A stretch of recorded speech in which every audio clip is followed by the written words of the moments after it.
Everybody, it's your woman of fashion again, Flash Drasman, back again with ambition and Minuet and power. Well, I've been on holiday for a few days, so I'm a little bit rusty on what we recorded. So we've got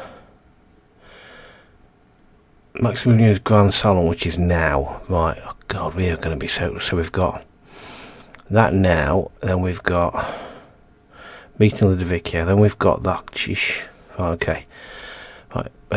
wardrobe, so this is a Revolution, I think it is. Next event is Revolution, so Revolution don't like that, they're not bothered about that, but they like that. Exhausted master incredible, we ain't got any credibility anyway, so Jesus. Okay, hopefully we'll gain some with that. Let's go with this one and go to the party. That's one, because that credibility is going to get tanked. After going over the plan with Camille one more time, you step down from the carriage a few blocks away from the salon. A few passers-by slow down to gawk at the elegant woman standing on the side of the street in a refinery. Let them stare. You check your tiny mirror. You keep in your couch. You see what you're wearing. You're wearing your robe la française to a party held by the Revolution. Credibility up. Credibility down. Camille follows you out of the carriage. A few moments later, then reaches inside and retrieves a painting covered in a sheet. She wobbles back and forth under both the weight and the awkward bulk of the painting. Don't, madam, I've got it, she says cheerily.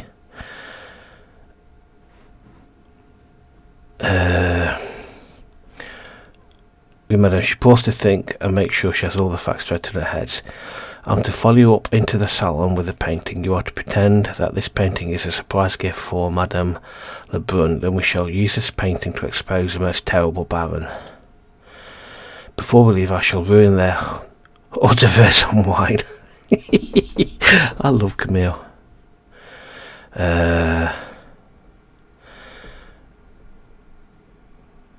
Speak your mind. Before we leave, I shall... No. Oh, wait a minute. Camille bobs up and down as she attempts to curtsy while carrying this massive painting. Your maid falls in line behind you, and you walk the rest of the short distance salon. It is close enough that a carriage feels unnecessary. You want to stretch your legs. When you arrive at the venue for the salon, you find the line of extending long out to the door. It feels like Maximin has invited every scholar, artist, philosopher and nationalist in Paris.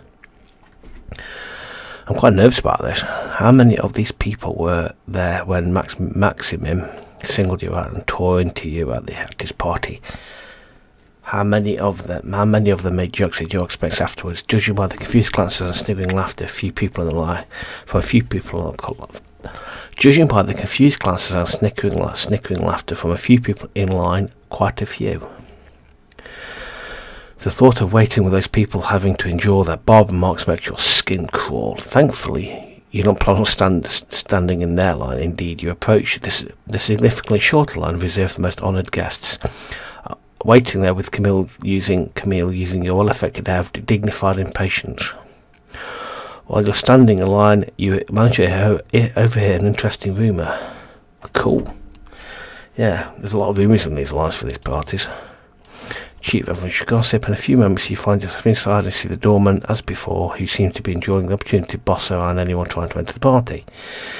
If he recognises me, you immediately leans away. While he's expecting you to bite him, you consider it.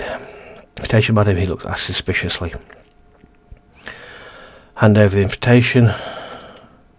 Looks like you frowns and makes a great show of inspecting the invitation for authenticity. He is looking for impossible for his to allow you entry. Eventually he sighs and admits defeat, placing the paper inside his coat. You may enter, madame. However, he starts a grotesque smile of a manifesting in his face. I must inform Baron Maximum of your arrival and Madame Lebrun's most generous gift. Just as he turns to leave, another guest walks and pretends his invitation. I am Monsieur Antoine Joseph Gossot, journalist and art critic. The man states flatly and impatiently. Oh, excuse-moi, madame. Monsieur, I was just leaving too. No, you weren't, the critic interrupts, growing less amused by the moment. Pardon. The line here is very wrong, and we've waited. Right, let's try that again, shall we? The line here is very long, and we've waited a long time. You'll stay here and check our invitations and let us in. There's no reason to delay, Monsieur Gossard says, raising his voice just loud enough for the crowd to hear him. Various murmurs of discontent ripple up and down the line. Good job, my man. We're setting the scene. That's bonkers. We've got to do something about that. That's going to hurt us badly. Anyway. As you three docile, Monsieur, and the doorman apologised, frantically darting his eyes between you and the increasingly agitated crowd, trying to figure out a way to leave and warn his master of your arrival. You don't give him an opportunity to do so. Instead, you walk into the party. Camille follows you into, only pausing to make rude faces at the door. I love Camille to bits, I really do. That's fantastic. Your revenge starts now. Okay. Right, oh, here we go. We've got 4 turns. Ooh. So we've got a self-satisfied judge and sycophantic companion operating some details of a case. If that doesn't count as good gossip fodder, nothing does. There's a bit of peril involved. Let's see what else we've got. It appears that your plan has run into a slight complication. However, there is a grand opportunity to make the maximum worry. An awkward meeting. Why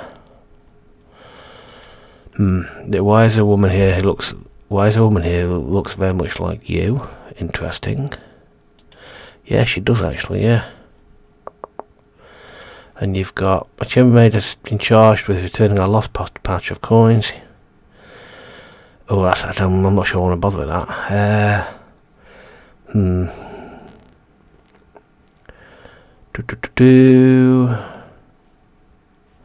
It's the same art, but for the two. I'm torn between these two. Let's go with this one first. I reckon we're going to get all of them, I reckon. Okay, let's go with this one. We've not had 4 conversations before, it's always been 2. Making your usual as you come across a man who appears to be attempting to win a good favour of a local judge. Which is, of course, why we're so glad to have a man of such august reputation amongst us. Though I must ask, why are you still wearing your judiciary robes? Oh, don't worry about this. The judge laughs as he tugs at the edges of his robe. My final trial of the day was running quite late, and I didn't want to disappoint our host. I know she's very eager to see me. That's not certain. You're not certain that's completely true. In fact, you're certain that this judge is a sort of person that requires a naval uniform just to take a bath. Excellent. Oh, and who might you be, madame? The judge asks as he notices your approach. Yvette Ducour, pleasure to meet you. Who am I? I'm seen to be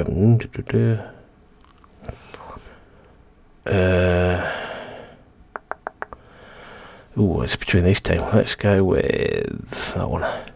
Oh, it's a pleasure to meet you, nonetheless. It's funny, I was almost late to chuckles. As it happens, my last case today involved some prominent revolutionaries, though neither the charges against them nor the verdict have yet to be made public. I'll explain further, but this case requires discretion, and I hate to confuse the young lady. Could you possibly explain further? I'm having such a difficult time following this. Your Honour, I didn't take you to be such a fearful man. Have you forgotten the details? Well, I shall refrain from discussing this further. He replies, and sudden reminiscence. Bugger, I mess out of me, didn't I? Well said. It's good to be around such keen and sharp minds, Your Honour. Two of you congratulate each other on their shared intelligence. While it means you don't have any gossip related to this case, at least it means you'll be able to preserve your dignity. Credibly up. Good. Okay, move on to see if there's anything else you can do in this party. Right, so we've got a new conversation, which is a game of chance.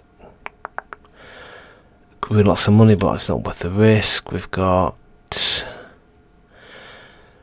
a complication.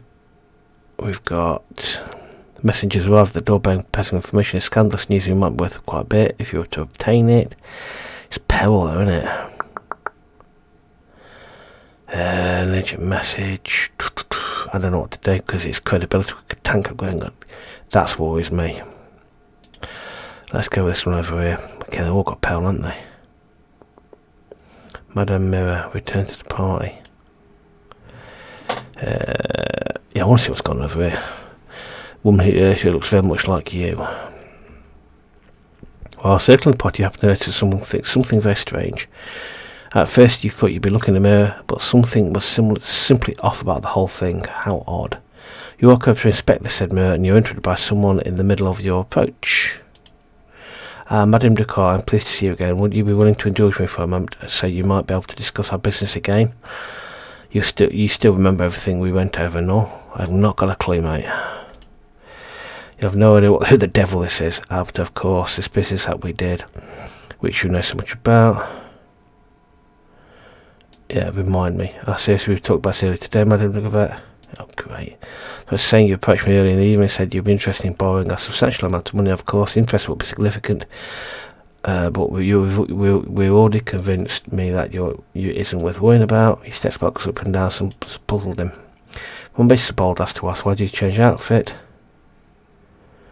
I'm sure I can assure you I haven't changed my clothes.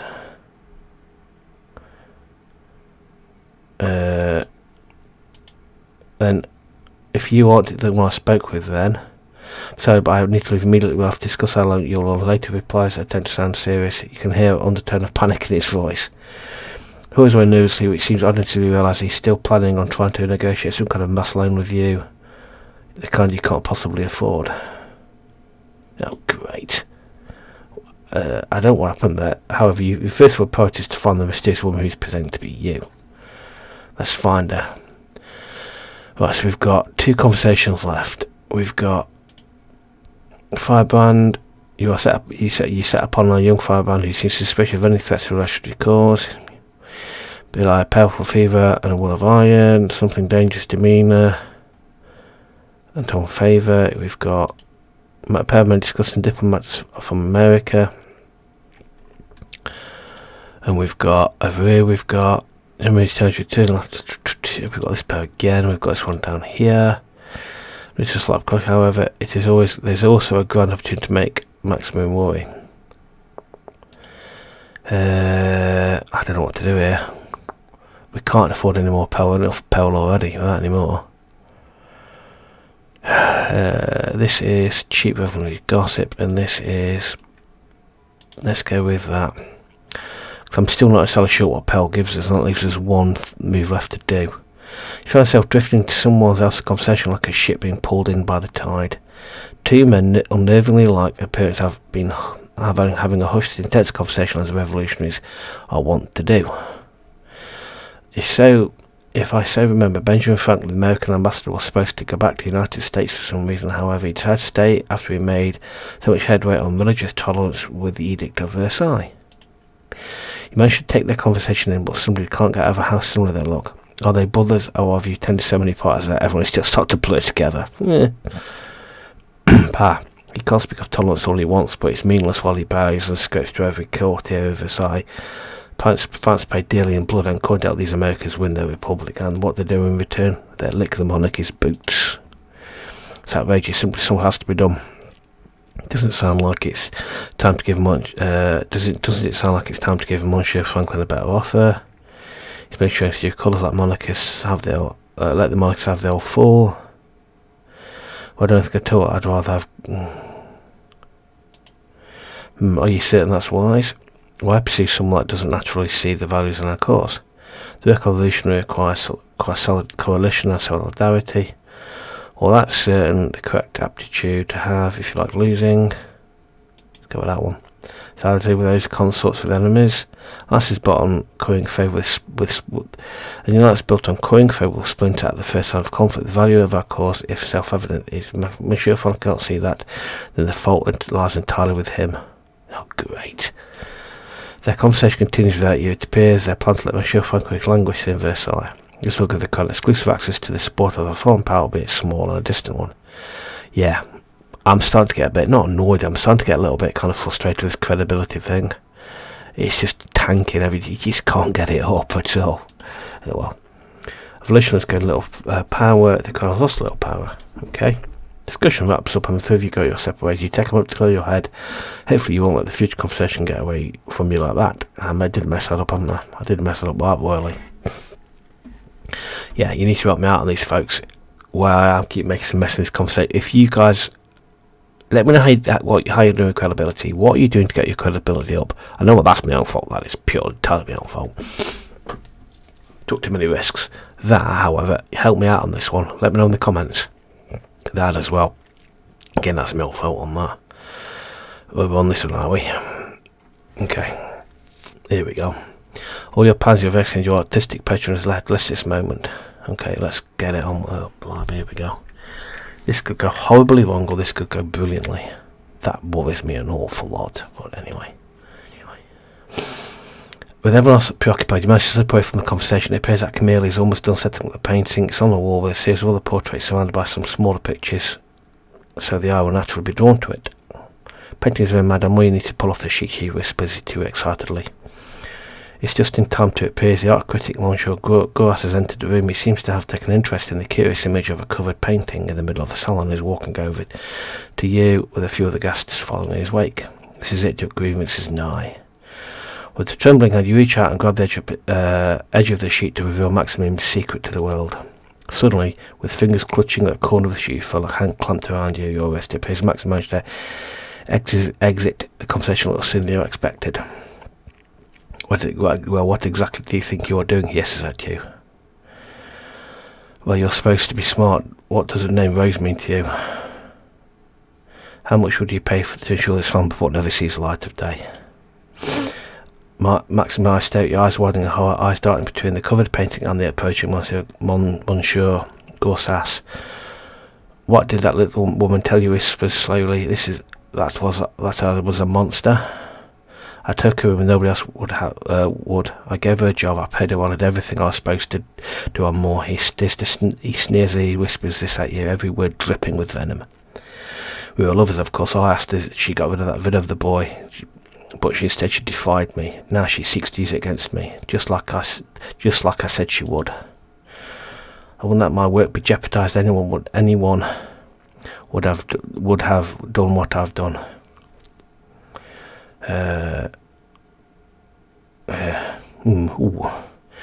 You know what? Let's find out if that's true. Unveil the painting. Maximum has seized aside your hands, but you should have grabbed both. In a fluid movement, you snatch a corner of the sheet with your free hand and unveil Madame Lebrun's painting. The culmination of your efforts, culmination of your revenge. Behold, Camille suddenly screams from behind you, pointing up to the painting. If people weren't paying attention to the painting before, they sure are now. Yes, behold, Camille says again, quietly, before it turned to a place behind you. The painting exactly remembered, an utterly gorgeous piece, and resting in its imagery, it shows the size of Maximum he would have kept hidden from the world. Maximum, the entitled noble. Maximum, the secret father. Maximin, the remorseless predator. What is the meaning of this piece? Monsieur Gouras asked, studying the painting. It's a portrait of Maximum's secret family, or family is a generous way to put it. It is true, Maximum. I've heard rumours to this effect, but I dismiss them as a fanciful slander. Because it's slander, Maximum nearly screams. So this didn't happen. You don't have a child with this woman. Monsieur Gouras asked sharply, his eyes slipping back and forth between the Maximum in front of him and the villainous aspect in the painting. Doesn't that woman work at Café Principe? Asked a voice from the back of the crowd. Why, in fact, she does. Before that, she was the maid of the good Baron.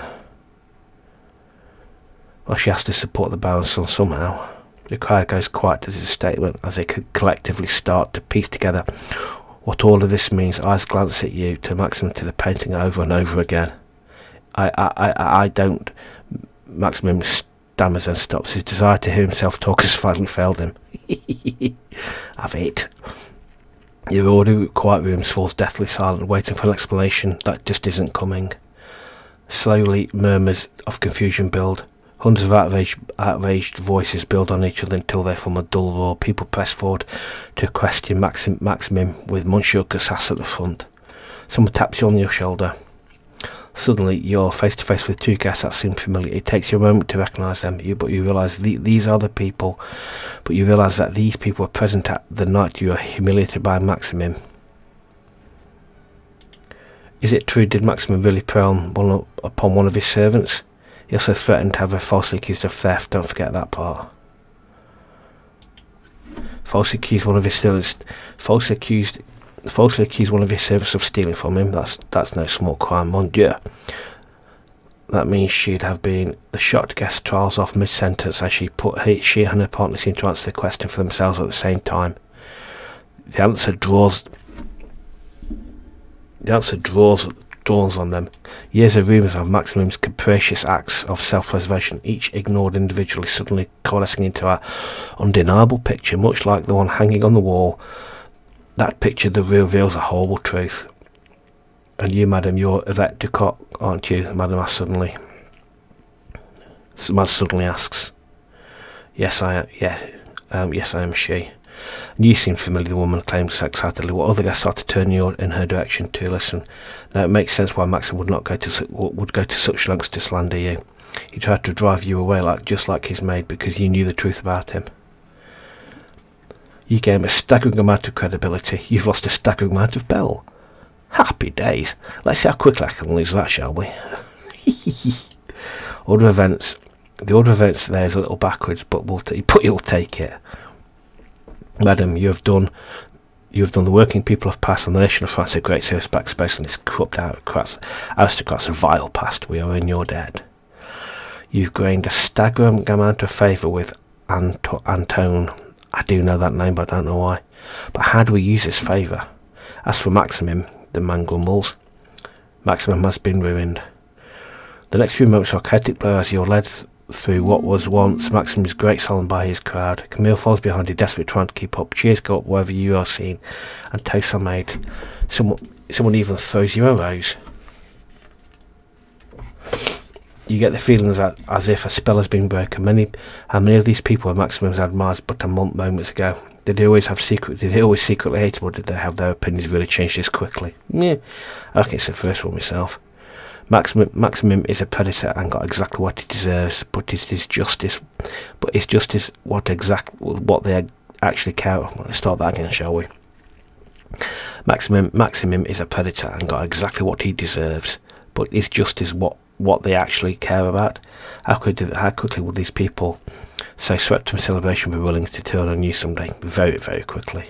Disquieting thought, and one that almost ruins your good spirits. Almost. You drink deep from the chalice of victory that night. You almost drink deep from several actual chalices. I say you are led to your carriage. Your revenge is complete, your victory absolute. You are the talk of the town. Outside, a variety of eager hands help you and Camille into your carriage. With a wave of an adoring crowd, your coachman takes off and you disappear into the night. Already a minor legend in your own right. The mysterious countrywoman who broke a monster. Happy days. Good result there, I think. We did alright then. Coolio. I still don't know how to use favour. How do we use favour? Right, 27th of April 1789. We've got a meeting with our friend Ludovicio. Yeah, it's just going to tank our credibility, something iconic, isn't it, though? Visit the wardrobe. Evolution, provincial dress. He's Churchill like that. Let's go with that one. Calendar. Explore Paris. Hang on. Hang on, I had to go back. Wait a second. I thought I had a meeting with. Awaiting response. I didn't level. Okay. Right, he's never responded, did he? Okay. Tell you what we're going to do. We shall shed that exhaustion and stay at home. Yeah. Yeah, let's get rid of that exhaustion, because you tried to take the day off. Rest of recuperating. Yep. Good. Okay. Okay. Let's go back to let's go. See, I missed. Oh, you look upon the sound of coming knocking on your door. Good morning, madame. House rent is due and so are my wages. Yep. Okay. Okay, we've got the lever. Okay. Camille delivers the money. Happy days. Journal. That is politics. Do we have any gossip? Cheap revolutionary gossip. Fresh 2 days old. Okay. Let's have a look at the calendar. We've got that. We've got to do that today. So I'm reckoning. Pick up some more gossip here. Sell it then. Do that. Rest then. So let us send. Return to the estate. Let's hang on. Let's not do that. Return to the estate. If I do then, let's give myself a day. Return to one. Let's try to do that again, shall we? Let's pick a location. What locations do we have? We know that we there. Let's go to. Let's go there.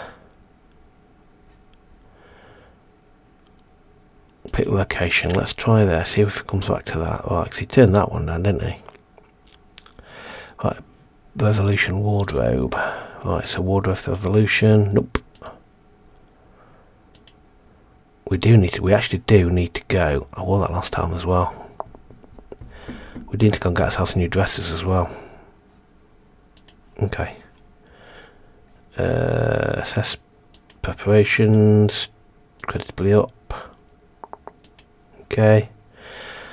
The usual story in the queue here, interesting room, and make a mental note. Okay.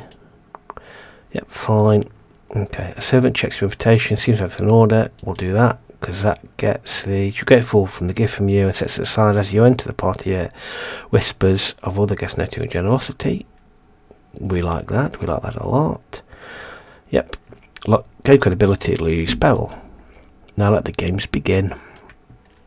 Okay. I see. That was like a boss level battle, I reckon that was. So we're back to two conversations now. So we've got this pet again. Yeah, we are gonna deal with that today. Jumping against shadows, we search for spies in the mist. Okay.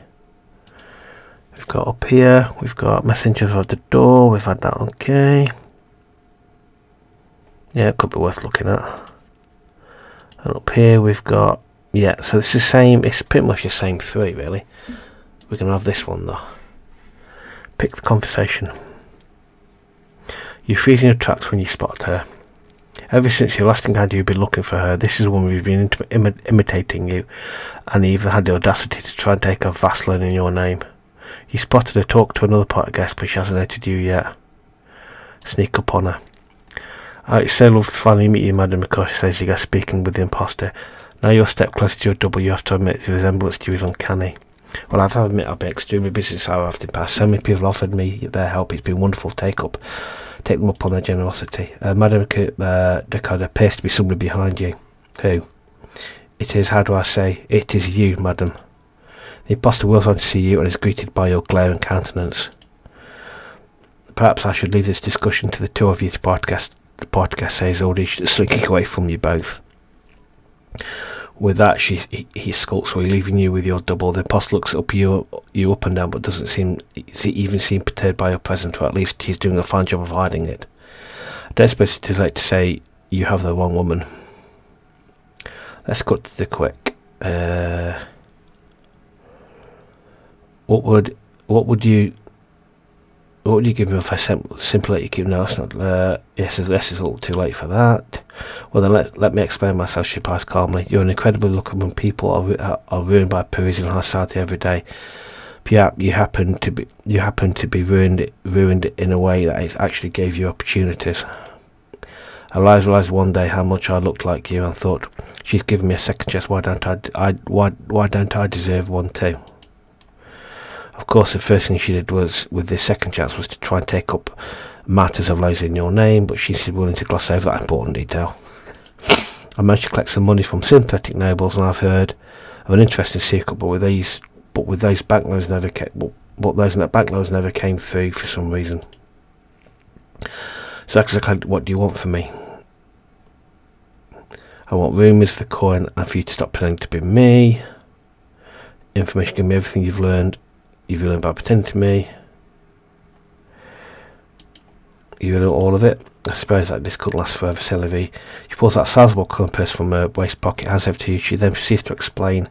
A rumour that could be valuable indeed. You've gained a piece of shocking revolutionary gossip and 73 livres. Happy days. I guess you should put them away then, she says, looking you up and down. It wouldn't do for two of us to be seen together. She leaves only quite a bit richer for that. There's also the true benefit, which is that she's no longer sneaking about Paris, sullying your good name. With her gone, you look around the party, see if there's anything else you can get done here before things wrap up. Okay, so we've got messenger at the door. Okay, it's a risk, but we've got a pair of guests harbouring value rumours are afraid to speak for them for being implicated in the process. Do you need anything more than that? Okay, we've got that one. Return coin, we don't need to do that. Okay, so we've got this pair, which is crown gossip, or we've got this pair with an outrageous revolutionary gossip. That's a lot of risk there. What risk has got from this pair? Let's go with this one. It seems to be a little this is really less threatening. Pick the conversation. Strolling through the event, you find yourself in the vestibule of the party venue again. The room is empty and there's a doorman who appears to be off doing something else. You start by sounding a frantic bang on the front door. Open the door. The door opens to a young man who's sweating profusely. You can see the horse outside prancing anxiously back and forth. Without a word, he steps inside. Once there, he frantically looks around the door's empty room. Excuse me, can you help me find Madame Marie de Lorraine, the Countess de Brion? I hear grave and potentially scandalous news for her. You can't risk being spotted. You can't risk being spotted. He said, "Tell me these. I can deliver it for. I can deliver it for you." We can't risk it. Slowly. No, I shall fall prey to the trick. Out of my way. Oh, bugger. You roughly push it, disappears apart. You make an unfledged face as it face it disappears and resolve one to revenge yourself on this churlish behaviour. Until then, you have to settle for looking around the rest of the party. Yeah, that was annoying. I lost that pretty quick, didn't I? Yeah, lost to 11. That was a bit of a bad. Okay, what's the shocking revolution is? For a third, the state delegates in Paris for the Estates General were detained by them. Okay, alright. So what have we got today? The wallpaper manufacturer named Jean-Baptiste Révillon made a speech demanding bread prices below did something workers could afford. However, this speech was misinterpreted as a plan to control the wages of workers. Last night, a protest at his factory resolved peacefully. Today, however, was different. Yesterday's crowds, over 3,000 strong, returned today. As the mobs began to smash Révillon's factory, the watchmen of the Guillotine were mobilised to contain the crowd, suddenly reinforced by the Queen's Dragoons, who were in the area for training exercise. Bourgeoisie have lost some power. Sudden presence of military was a disquieting one. It's one thing to face watchmen once he's ever down the street, but it's another to face mounted soldiers with rifles and sabres. One exists to keep the established order, the other exists to kill. Fear began to escalate through the crowd. Fear led to violence. A brick was thrown, a rifle was fired. Nobody knows what happened first, but for a brief moment the floodgates of violence were opened. Blood flowed in the streets around a simple wallpaper factory. In the midst of this madness, a common soldier broke ranks, riding in the centre of the conflict, waving his hat, pulling everyone to put down their weapons and come to their senses. The unbelievable sight was enough to stun those who saw it, to make them reconsider their actions. He was struck down by a bullet fired by one of his own comrades, an accident. His name was Corporal Thomas Alexandre Dumas. He was remembered as a hero. His death led to an abrupt ceasefire and is credited with greatly diminishing the amount of casualties of that day, which has led to a sudden swelling of support for the members of the soldiery and classes from all corners of society. Military power's gone up. His funeral was one of the most widely attended in recent history, with demagogues from both the Crown and the Revolution claiming Thomas Alexander as a martyr to their cause. The military establishment was chosen to remain silent on the matter. Crowns, so both everybody's getting a bit of power from that one. Okay, I'm really annoyed about that. Silence, in fact, has been deeply concerning for members of the aristocracy, who are worried with the common soldiers will be less likely to bear arms against fellow citizens. Still, despite this, the soldiers of the Gardes Françaises have volunteered to patrol the streets until a measure of peace is restored. This has been greeted with various assent by the public. The military has moved its allegiance towards the revolution by a decent amount. Ooh. And so, with the loss of a voice pleading for peace, Paris has started to burn. Oh, great. Chapter 2, Playing to Win, 5th May 1789. Wake up from a fitful sleep to spend an hour rolling around in bed instead of actually getting up. Given how dangerous the situation outside has become, you haven't left the house in several days. The lost sleep makes perfect sense, of course. After last week's events, it's hard to imagine resting easily at all. Your mind keeps coming back to the larger events of last week, how a mob of peasants simply overran the holdings of one of the wealthiest and most powerful men in France. There was nothing special about those people, yet so they so easily defied the laws of His Majesty the King. It brings to mind the idea that what we call power is a partnered dance between the ruler and the ruled. To those watching the dance, it feels like the small pushes and pulls of the ruler represents absolute control, but it's only because both partners know their role so well. That's the power of the good theatre. It can make imaginary things seem more true than reality. However, the truth is that a single misstep by either partner could cause the entire dance to break down. A simple misstep can cause the ruled to be remembered that they aren't actually powerless at all. As the people remembered how much power they truly possess, powers will become more and more dangerous. Your actions may now have more powerful consequences for good and for ill. The rulers become less forgiving. The center stage of certain romance stories have been now unlocked. Ooh. You are asked from these thoughts by the sound of Camille knocking on your door. Madame, I just got the second few, she announces as she enters the chamber, holding the message in question. Earlier in the earliest morning, I saw a man leave it on the doorstep, but he disappeared before I could get a good look at him. Camille apologised with a shrug. You take the sealed letter from her and open it. Immediately you note that, while their handwriting is both careful and cautiously precise, you don't recognise it at all.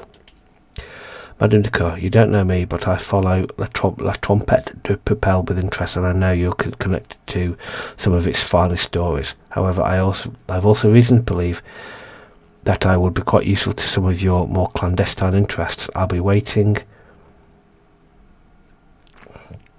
at Le Palais Royal if you'd like to come discuss this further. What does Le Palais Royal sound familiar? You shuffle through your papers until you locate it on your map. Someone once told you it is a good place to trawl for gossip. Ooh. Signed, a skilled master of letters.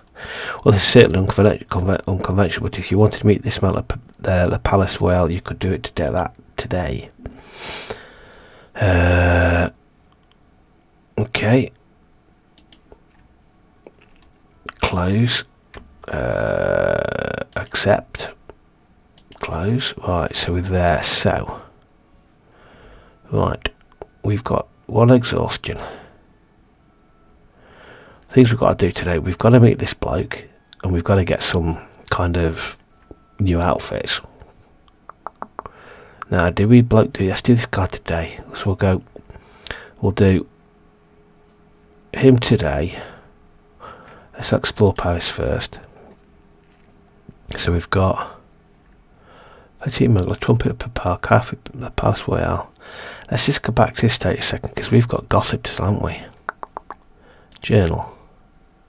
Gossip. Relevant, fresh. Let's do this first, and let's do this first and do it the next day. Let's go back to calendar. Let's return express. Let's sell this first. Get this sold first, and then we'll do that tomorrow. It looks like you enter Paris office, finding it more disorderly than usual, with Pierre pacing frantically in the midst of all the chaos. He looks at you and exclaims, "Oh, madame, thank God you've arrived. I've been keenly checking the winds of public money, and my family journalists tell me the Egypt desperately requires of stores because of the military.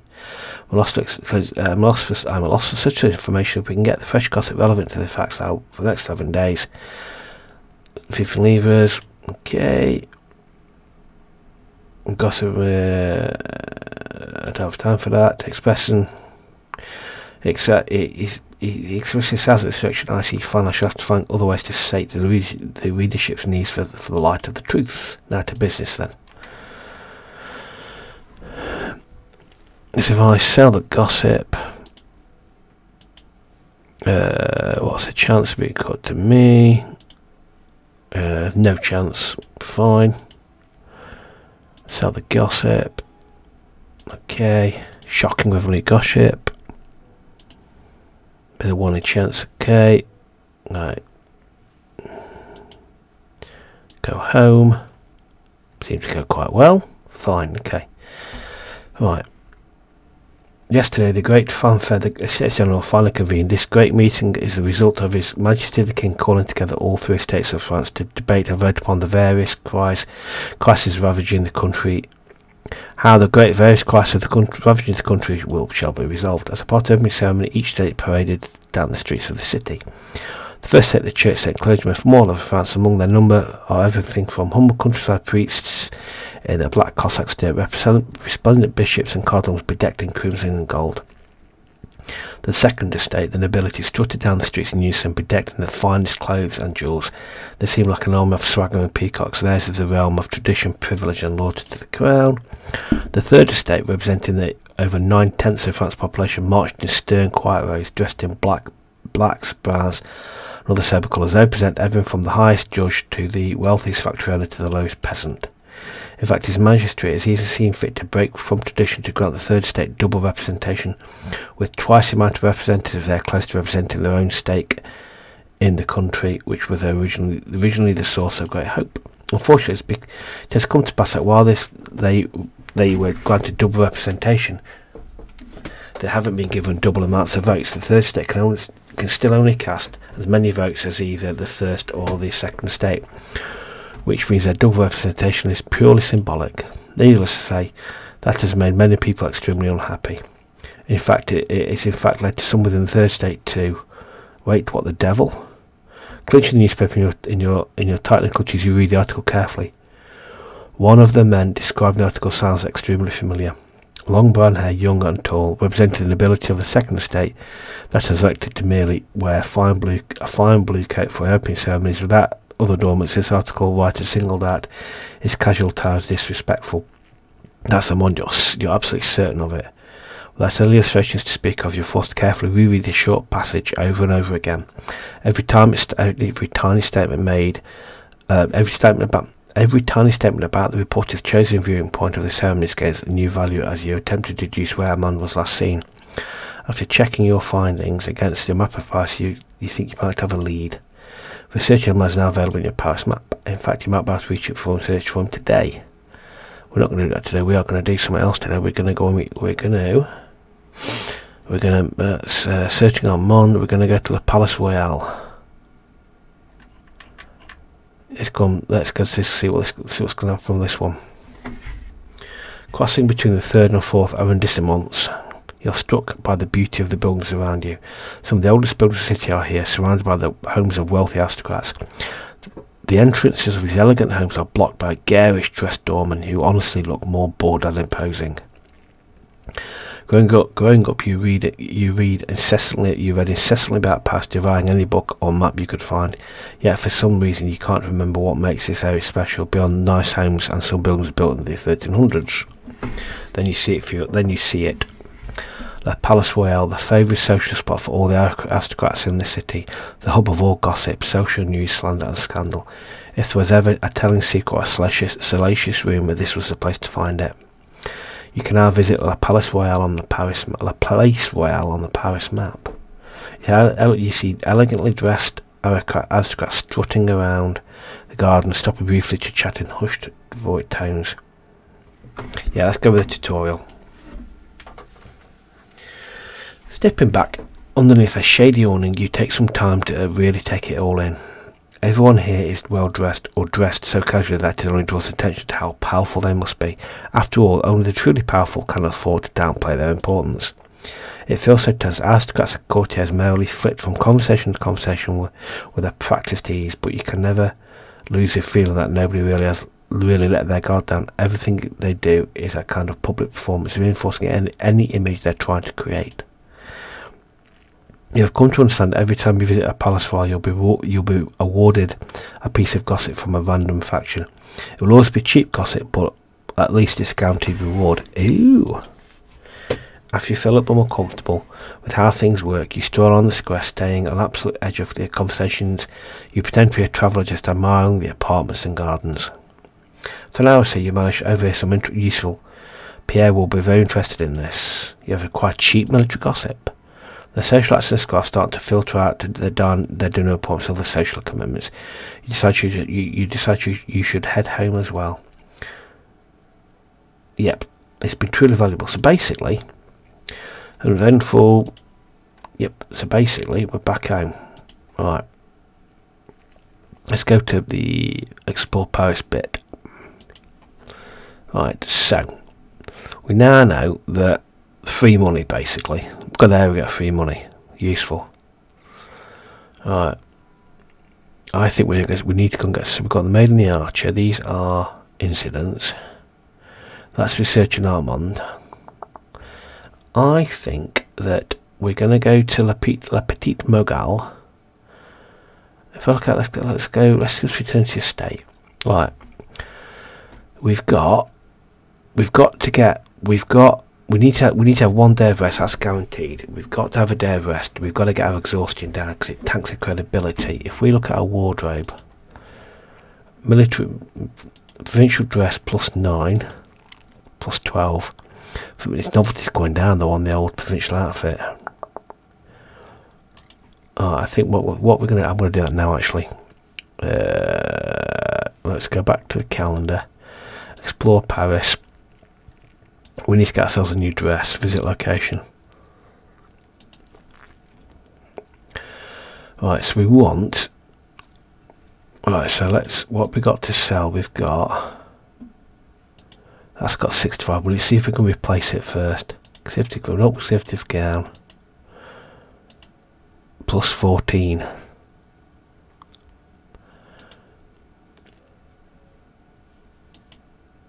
Very, very... Look at that. That gives us +42 in the military. But Ravisha don't like it. Whereas military... See, that gives us... Church not that either. I want to purchase that. And confirm. Show me... See... Can't like that, so we'll keep that stuff expensive though. Right. Okay. If I look at what we can sell, so we've got provincial outfit, we've got a bit of use for that, yeah. Okay. Novelties aren't well from that one. Okay. Leave the shop. Next, 18 Mare, 1789. The pamphlet to debut. Okay, quality's gone up. Close. Right. Ooh. Right. So, I think I'm going to put a cut in here. Right. So between, let's look at the map. So between, we've got 2 days. We need to get our. We need to have a day's rest. That's actually gossip. We need to have a day's rest.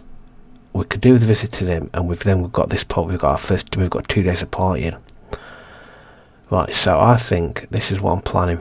Right, we look at our journal. Right, 2 days out. We can cope with that calendar. I am going to for then is pick a location.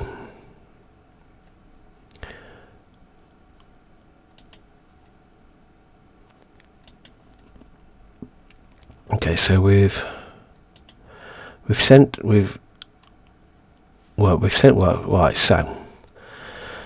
so we're gonna, let's go back to the map. So we need to rest 1 day, and then so let me say, so we've got 2 days to do something. So if we return to the state, we've got 2 days to do something. We've got 1 spare day. So on that one spare, we've got to decide whether we're going to do one of these incidents or we're going to have a pop at that one. I'm thinking we're gonna have a proper one of this lot down here. See if they give us anything more interesting. Because that can wait a little bit. Okay, but and then so we're gonna do one of these, and I said, let me know what you think. Let me know. Again, credibility thing. I know how to get rid of that slowly, but I know how.